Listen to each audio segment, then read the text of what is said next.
Everyone, thanks for stopping by the Standards Weekly Check-In. I'm Colin. Behind the camera we got Heavy Metal Dylan. What's up? Today we are going to be getting into some stat picks, flipping through some new arrivals and recently priced records, and addressing the YouTube comments at the end of the video. As always, you see anything you like, you can give the shop a ring. You can hit the DMs on Instagram or just cruise in. We're open 11 to 8, 7 days a week. You know what I feel like in this jacket?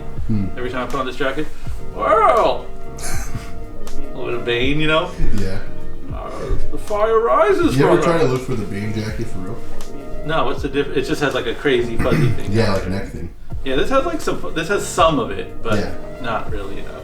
What are you listening to? Oh, glad you asked, dude. Well, we had a bunch of clock tower records and reggae and stuff like that. Right. And those are hard to pick which ones I've been listening to a lot, because a lot of dub. Yes. But I'm here to talk about the Ska Rocksteady Train. Yeah. It's a good compilation. It's not as, like, what would you say? Heavy, spiritual. Yeah. It's not dub heavy. Yeah. It's just like very lighthearted reggae. Yeah. Yeah, and it's just if you listen to the fire and brimstone stuff, then you go back to the Rocksteady. It's like, this is light. Yeah. We're having a good time. Yeah. This is not heavy at all. But it's just a good time, and it was lighthearted fun, dude. Yeah, this is the Orange Street that Madness talks about, right? How to get to Orange Street. Oh, I don't know.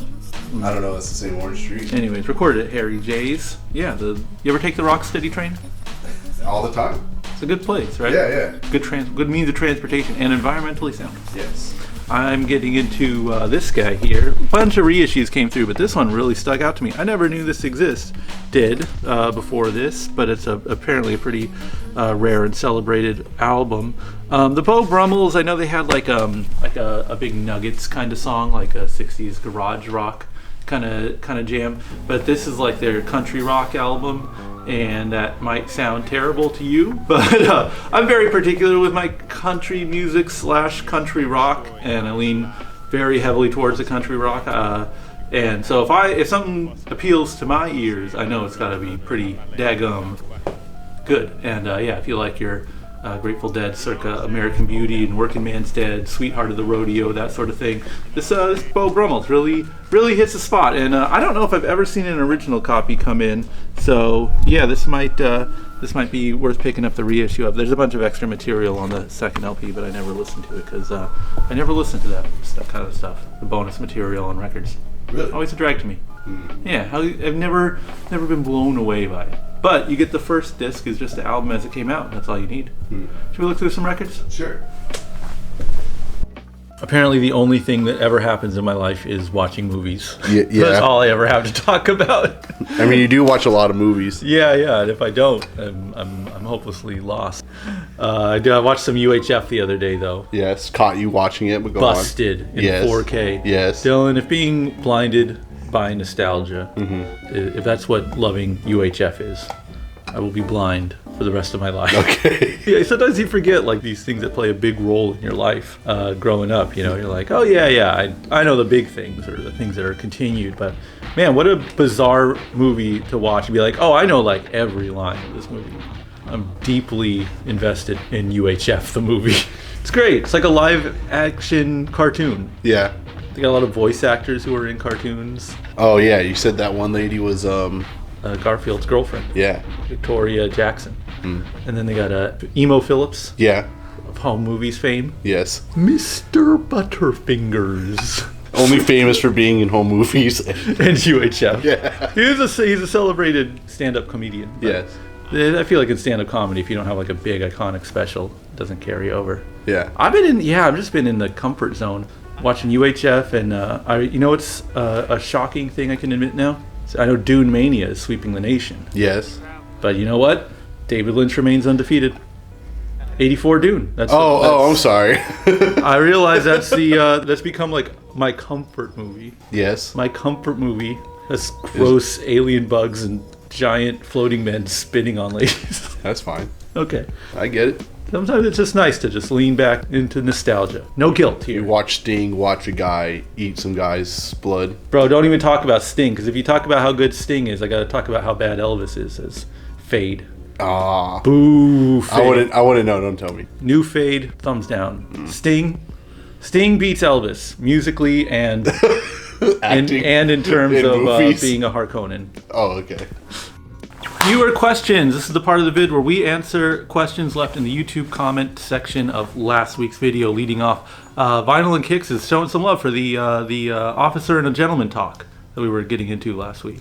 He describes it as a chick flick a tough guy could enjoy, which he says is a bad description, but I think that's a perfect description. It's a chick flick? A lot of big. It is one of the most romantic scenes in the world. Is when he walks into the lady's factory and carries her out at work. Oh, okay. Yeah. That's from that? Yeah, you've seen it parodied a million times. Yeah, I didn't know that was the same movie. Yeah, which I really think is just like, about making your coworkers jealous. Yeah.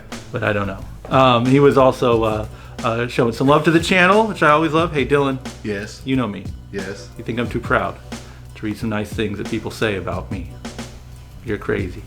Give some love to the videos and the Jordans on feet last week. So always appreciate that. Thank you very much. And next up we got Glory Good, who is also showing some love for Officer and a Gentleman, which I believe is a good indicator that we have some old men watching this. By that I mean myself. I'm not. We're all of a feather here. And I was wrong. It did not win Best Picture in 1982. You know it did? Gandhi. Gandhi? Yeah, but dang. Louis Gossett Jr., the drill instructor, won Best Supporting Actor. Oh, nice. So, respect. Anyways, the real question here is about the Regal turntable. And I'll show one on screen right now. They look like things of beauty. I'll say that much. And I don't have experience with the Regal. I am a music hall man. We use a music hall turntable in the shop, the 5.1, which I don't know if they make anymore. But all I can say for that is 9 hours a day, 363 days a year. That's the best testimonial I can give to the music hall 5.1. But what turntable do you have at home, Dylan? Your personal? The same one we have at the shop. Really? You got a music hall as well? Okay, yeah. So we're ill-equipped to answer this question. My rule of thumb in general is you get what you pay for. So if there's anything in the 4-figure range, it's going to be, at the very least, very good. If not, I've never heard of that. Never heard of a 4-figure turntable being like, oh, this sucks.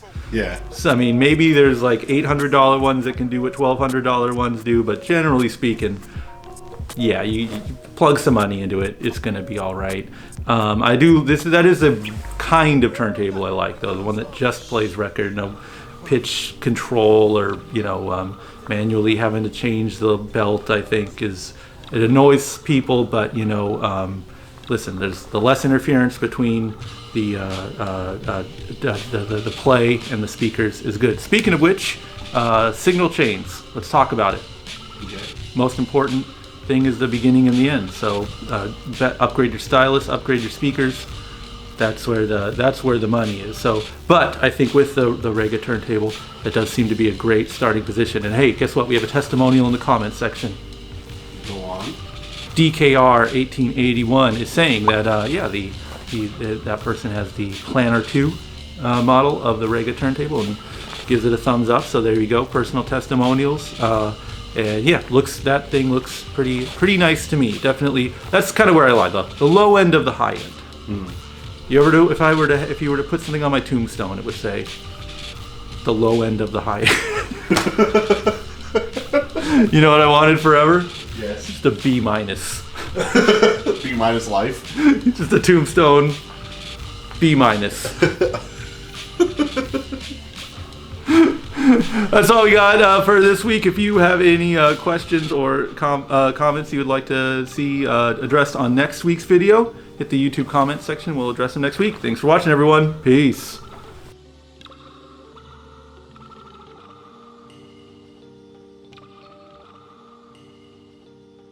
The low end of the high end.